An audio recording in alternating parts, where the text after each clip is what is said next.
Now, on 105.9 FM and streaming worldwide on the WMAL app, O'Connor and Company. It's 5:06. Good morning. It's O'Connor and Company on this Wednesday, 12th day of November. Hope your Veterans Day was brilliant. In the wee hours of the morning or late into the night, the House Rules Committee passed through the funding bill that would reopen the government. We're expecting members of the House of Representatives to assemble to vote on that today, and it will be done, well, when the president signs it into law, and then we'll be back to work. Coming up at 6:35, Cal Thomas will be our guest. 7:05, Hans von Spakovsky. I talked to him about that SCOTUS decision to take up a case on mail-in ballots, and also other efforts being made to sort of bring integrity back to our voting system. 7:35, we'll speak with Representative Andy Harris of Maryland. He's also the chair of the House Freedom Caucus, and his perspective on the shutdown and the conservatives moving forward, and whether we're going to go through all this again on January 30th. It's Larry O'Connor with Julie Gunlock. Good morning, Julie. Good morning. It's sort of one of those things where it's like, okay, the shutdown's over, but you got to sort of dot the I's and cross the T's and move forward, and nothing happens overnight. But it was kind of fascinating to watch the fallout yesterday. This is the one thing that I took away from the commentary and how the media is sort of in this strange juxtaposition where their instinct, their reflex is to do the Democrats' bidding and to carry their water for them and to advance their talking points. And sometimes the media even provides Democrat lawmakers with talking points. It's very much a hand-in-glove, glove-in-hand situation. Yes. And correct me if I'm wrong, if I'm missing something here, but the party line from the Democrats, and therefore the media is compelled to repeat it as if it's true, right, is that Republicans shut down the government, yes, right? Yes. And it was Republicans' fault, and it was because Democrats could no longer allow the Republicans to inflict pain on the American people that they well, this is where I get lost, because the Democrats are saying, well, you know, we didn't realize that Republicans had such a stomach for inflicting pain on the American people, withholding food from them on SNAP and all that stuff. Therefore, we decided, out of the goodness of our hearts, because of the humanity and our compassion, that we would end the shutdown. But that's where I lose the plot, because I thought Republicans were responsible for the shutdown. So how can Democrats end a shutdown that Republicans were responsible for? And one other thread on that thought, there are also a handful of Democrats and political commentators yesterday who were lamenting the fact that the Democrats ended the shutdown. They wanted more. They thought that they were winning. Why didn't we just, keep the pressure on? But again, how can Democrats keep the pressure on? And how can Democrats be lamenting that the government shutdown is over if it was Republicans who were responsible for it? Do you understand how my brain is not following these thoughts? Yeah, sweet, naive Larry is my favorite Larry, because the idea that you think any of this needs to make sense is adorable. It's like you just arrived in Washington. The Democrats know they have the corporate media in their pockets. It's an adjunct. I mean, it's just the media, the mainstream. I hate using mainstream, but the corporate media is absolutely what they are, stenographers for the Democrats, and they know there is a large chunk of the population that just watches, TV. I'm not using this word rudely. I mean, literally boomers. I mean, you look at some of these people who show up for No Kings and show up for protests. It's these old, white, wealthy retirees, mostly elderly, or older, and they're still the people who expect to turn on Tom Brokaw at night, right? Dan Rather and Peter Jennings. And watch nightly news. So they go to MSNBC, they go to CNN, they go to these left-wing outlets. They watch this stuff, which that is the narrative, and they believe it. They don't reason it out. They don't think, wait a minute, how does that work? They just buy it. This literally contradicts itself in the same sentence. It doesn't matter. Republicans are responsible for the shutdown, and that's why Democrats ended it. Well, how can Democrats end a shutdown that Republicans are responsible These are the for? same people that thought it was okay to shut kids out of schools, but then everyone could attend a BLM protest. That's fair. Okay. Yeah. I mean, All right. The logic. So what you're telling me is they're lying. And there are enough people that will just believe whatever they say. As we said yesterday, one of the challenges for some of the members of the House to get back to Washington at a moment's notice is that, there's some delays in air traffic because of the shutdown. So I like this one. A lot of House members are carpooling. They're coming from, close districts. But this one dude, Derek Van Orden of Wisconsin, he posted a video on social media. He's driving 950 miles from Wisconsin to D.C. on his Harley. Never miss an opportunity. He's always wanted to do that. He just wants a road trip. Exactly. It's a great road trip. Also, Republican Rick Crawford of Arkansas was doing a road trip with his buddy Trent Kelly of Mississippi, saying they stopped at Buc-ee's in Crossville, Tennessee. Hey now. My husband was on a road trip this weekend, and he stopped at Buc-ee's. And, I mean, that man has never taken – I have almost no pictures of me pregnant. He has no pictures of the kids on his phone. Lots of the dog, mind you. Buc-ee's, he took like 45 photos at Buc-ee's, okay? So that's worth a stop, I hear. Wait, I want to see a picture of you pregnant. Was this your I was husband? Adorable. I bet. No, I have there's 3 pictures of me that exist. That's adorable. Thanks, Darren. But 55 pictures at Buc-ee's this weekend. Okay. Technically, the government shutdown continues. This is day 43. Is that right? Sure. Why not? Let's go with that. Yeah, that's right. 43. 31 plus 12 is 43. The final vote will be today, assuming that they get a caucus for vote. It was already approved out of the Senate, as you know. And as I said, the Rules Committee just passed it through. Meanwhile, the Supreme Court chimed in on what had become sort of a standoff between one federal judge and the executive branch, where the federal judge, as you know, ordered the executive branch to fund a program even though Congress had not allocated or appropriated any money for the program. This was the SNAP benefit program. The judge came in and said, oh, yeah, you got to do that. And I love the narrative from the Democrats is Trump is literally going to court, and he's taking it to the Supreme Court to make sure he can keep from putting food on the table of children. No, he's arguing abuse. before the Supreme Court to make sure that he can starve children is their narrative. And it's like, no, we're actually protecting the legislative branch. He's protecting Congress. Exactly. These are the people who marched saying no kings, and yet they're fine with this judge in a robe being a king, ordering a program that has no money. They can't fund it if Congress doesn't give them the money to fund it. Right. So the Supreme Court extended a stay on that payment. Supreme Court agreed to let the political process play out. And of course, the narrative will now be the Supreme Court wants people to starve. Yeah. Well, and technically they didn't decide on the merits here. They just extended the stay because they knew the political process was playing out. But one suspects they would have cited. Again, they march saying no kings. You must respect the Constitution. And the argument from the Trump administration before the Supreme Court is just to hold up Article 1 and point to it and say, here, we can't.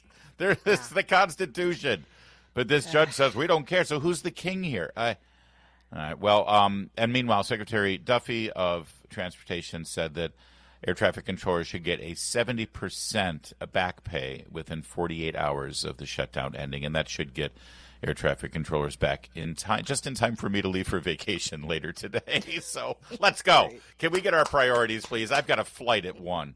It's 5:15. WMAL, making sense of the news. Live from the Home Paramount Pest Control Studios. Home Paramount, the leader in pest control since 1939.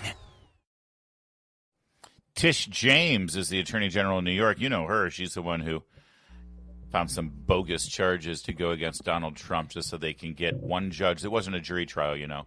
One left-wing radical judge to deliver a verdict against Donald Trump so that Kamala Harris and Joe Biden could run against him, saying, well, he's a convicted felon, you know. 38 convictions in New York. And, of course, this had to do with something to do with funding and financing for loans for properties where they claimed that he overstated the value of Mar-a-Lago. The banks got paid back. They never complained. They were more than happy. There was no victim. But no, he got away with it because he was rich and powerful and he lied. And, of course, now we've learned that Tish James is under indictment for lying on mortgages that she received for her investment properties. One particular house, two houses in the center of this entire legal battle are in Norfolk, Virginia. And we've learned a lot about that house. One in particular ended up being sort of a flop house for her niece who was on the lam from probation in North Carolina. And then there was another niece who's an OnlyFans porn star who would perform naked sexual acts, which, is not a rare thing in Norfolk. But regardless of that, she would make money from the home doing porn. But now we're learning more. The New York Post, by the way, I got to say, New York Post investigative reporters have been all over this story. They get exclusive after exclusive after exclusive. And I love the tone the New York Post takes in writing it. Here it is, exclusive out of Norfolk, Virginia. The two houses at the center of New York Attorney General Letitia James's legal trouble have been magnets for police activity since she bought them, with cops dispatched 24 times since her ne'er-do-well kin moved in, the Post has learned. Ne'er-do-well. Ne'er-do-well in the lead. Ne'er-do-well. Cops spent a lot of time at Tish James's Virginia home. James's serial crook grandniece, Nakia Thompson, moved into one home with her three children soon after James closed on the house in August of 2020. Since then, cops have been summoned to the residence on 12 occasions, according to police records, including several instances in which they were called multiple times in a day. Oh, dear.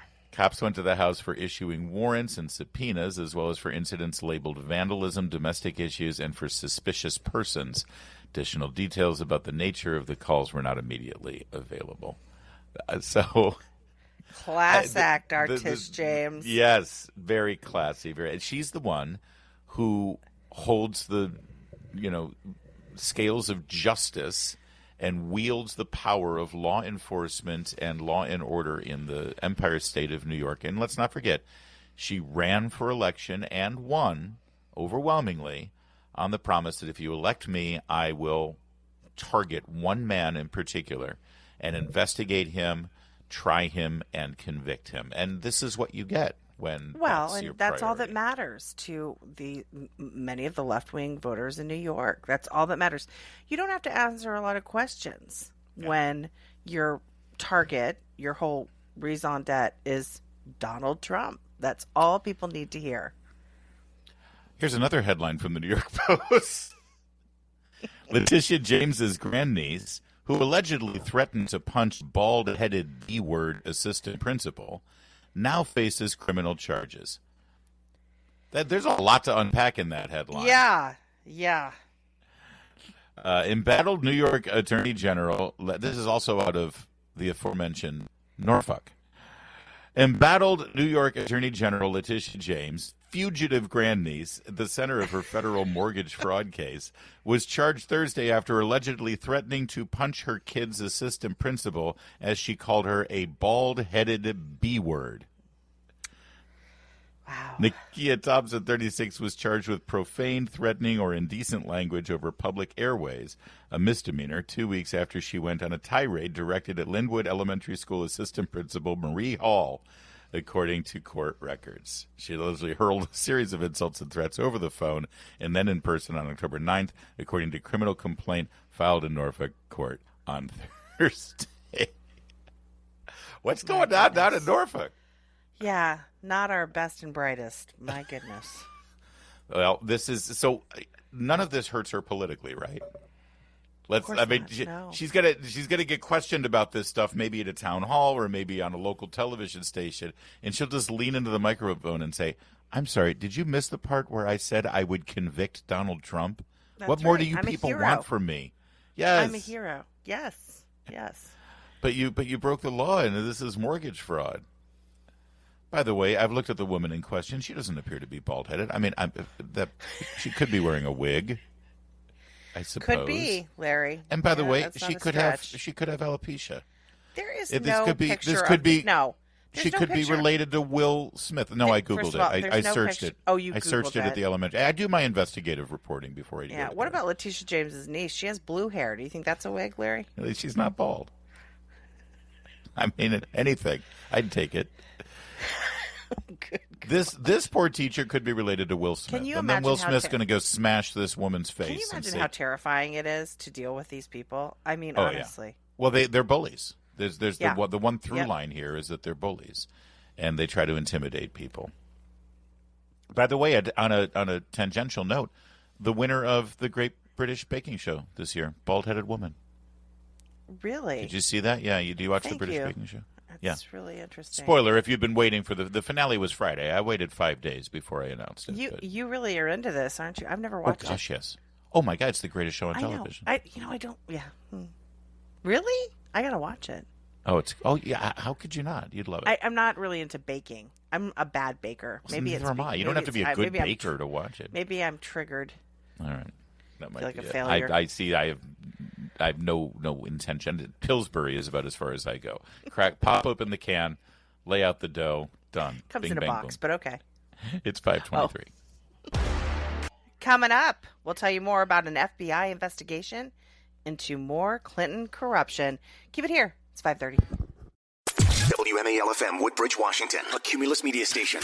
Making sense of the news. News Talk 105.9. News now. Now on 105.9 FM and streaming worldwide on the WMAL app. O'Connor and Company. 5:36. Good morning and welcome aboard our train as we plow through the news cycle. Staying right on track. Coming up at 6:35, Cal Thomas will be our guest. 7:05, Hans von Spakovsky on that Supreme Court case involving mail-in ballots. And then at 7:35, Representative Andy Harris of Maryland. It's Larry O'Connor with Julie Gunlock. Morning, Julie. Kash Patel is the director of the FBI, and according to John Solomon and Just the News, he has now handed over a whole tranche of evidence to Attorney General Pam Bondi, and they have turned around, the Justice Department, and handed the cache of documents to the Congress, showing, and I'm quoting from the article, how Bill and Hillary Clinton's foundation collected donations from foreign and domestic interests seeking influence, raising fresh concerns that such evidence was kept from federal prosecutors who tried to investigate pay-to-play allegations against the former First Family a decade ago. So not only does it detail everything that we know about from Peter Schweizer's brilliant seminal investigative work, Clinton Cash, but also it appears that there was an attempt to obstruct justice and hide evidence from federal prosecutors who were trying to investigate it. Officials told Just the News that the documents were transmitted to the Senate Judiciary Committee in recent days and detailed numerous instances of foreigners and even a U.S. defense contractor seeking to curry favor with the Clintons through donations to their family charity, including when Hillary Clinton served as Secretary of State. Bill Clinton was the U.S. president, of course, from 1993 to 2001. The official said some of the evidence was flagged by whistleblowers who claimed such evidence was kept from a corruption investigation that was being conducted in 2015 by the Little Rock, Arkansas U.S. Attorney's Office before it was shut down by the Obama administration's Justice Department. I mean, Wow. I'm shocked to learn such things. Absolutely shocked.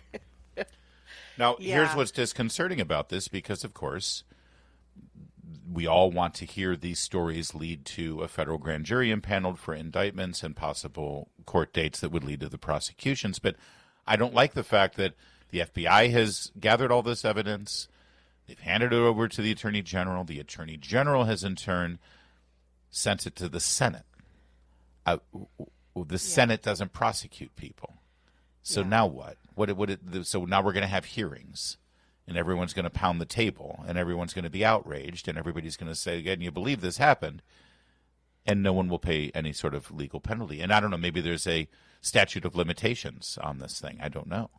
Yeah, But- I mean, I think so many of us have watched this over the years, and look, I'm really glad that Comey's been indicted. it looks like Brennan will probably be indicted. But over and over again, we see this kind of situation where look at what's revealed, right? And then nothing happens. It's very frustrating. I mean, my goodness, I'm still waiting for Fauci to say sorry, right?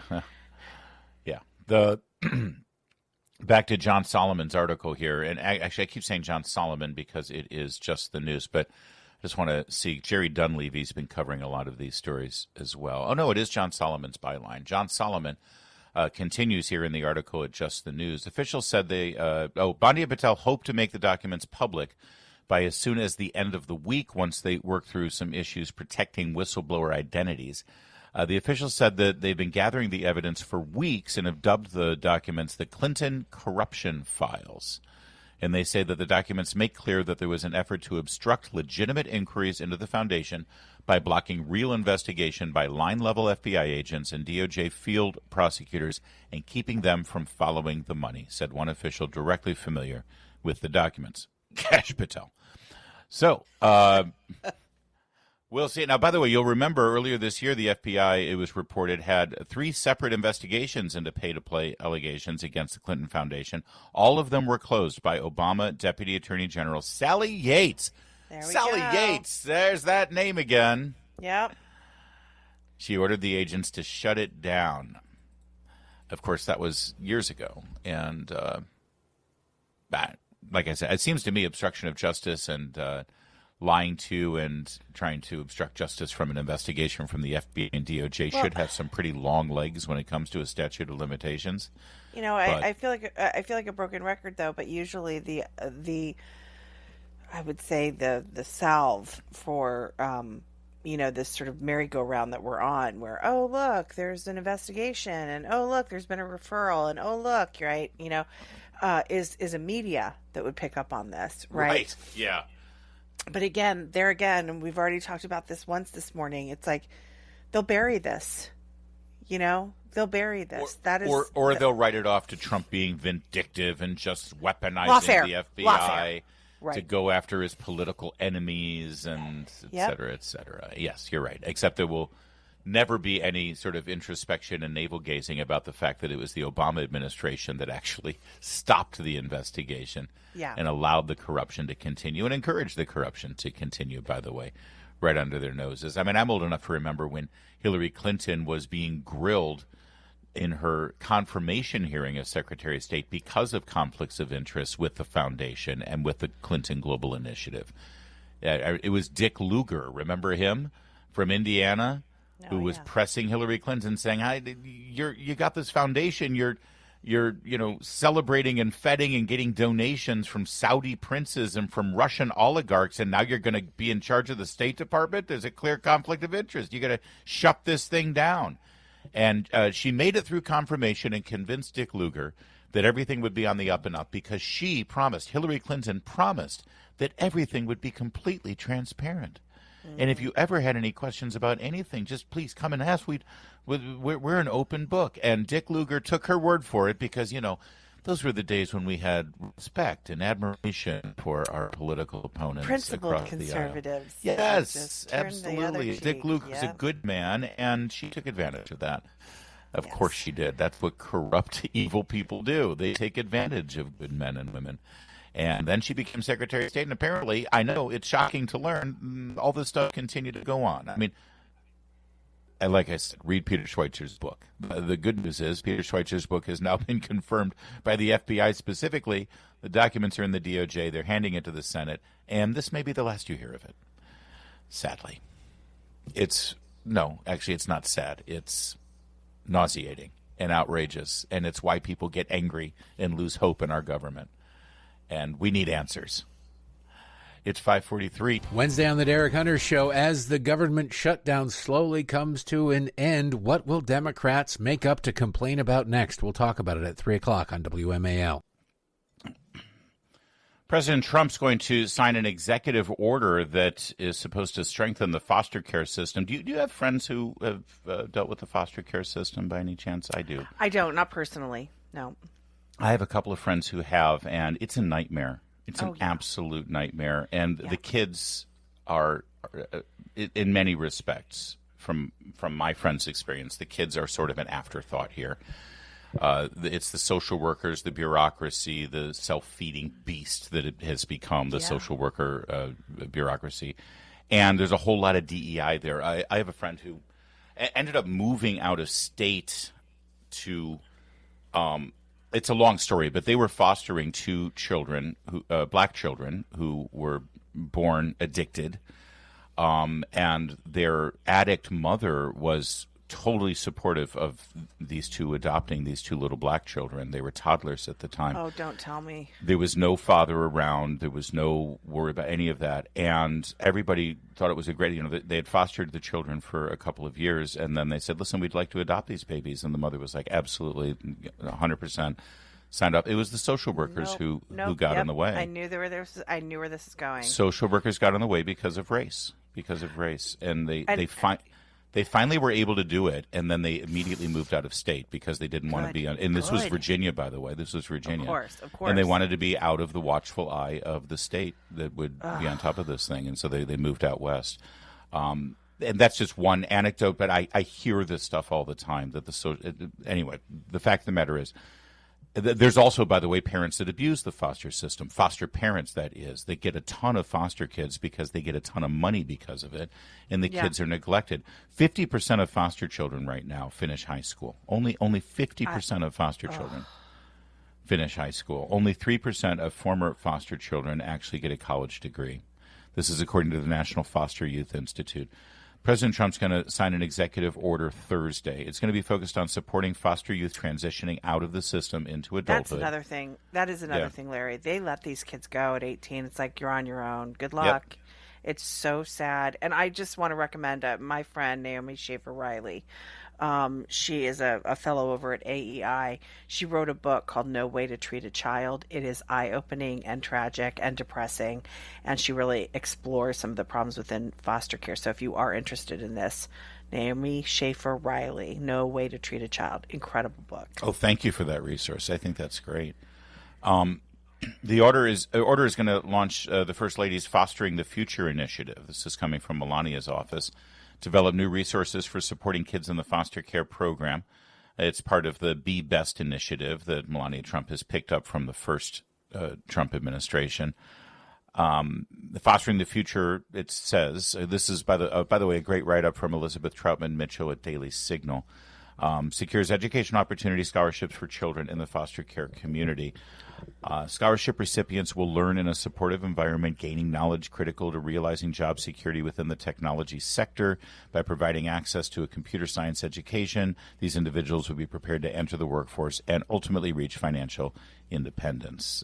There was a proclamation signed in May as proclaiming May National Foster Care Month, and now this follow-up here on the executive order will at least advance the ball, but it doesn't get enough attention, the foster care program. And this is great and it's good, but ultimately I think that the real rot and the problem here is within each state's social worker system and the bureaucracies that have been set up.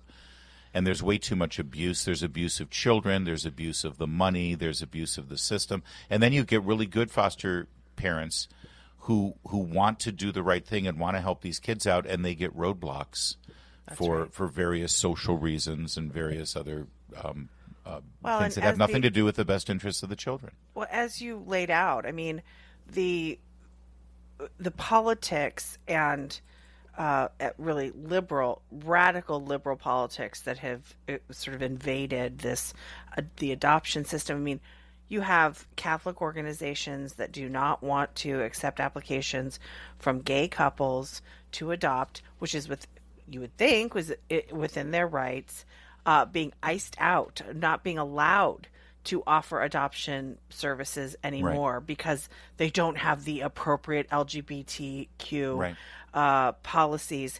And the racial aspect of this, where white parents are being told that they cannot adopt. I mean, offering a desperate child a loving home and being said, well, you know what, you're not the right color. The idea of this, and this is acceptable, Larry. This is completely acceptable. This isn't controversial. This isn't done in secret. This isn't in some memo buried that's revealed by a whistleblower. No. They do it out in the open. They're proud of it.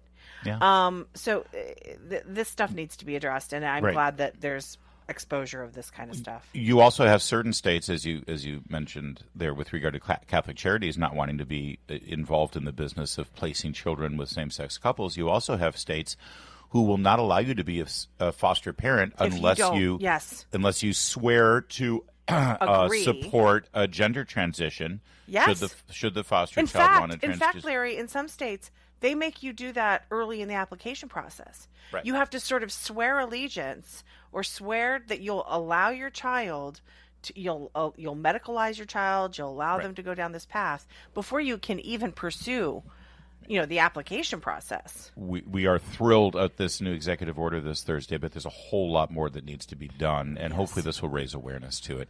It's 5:53.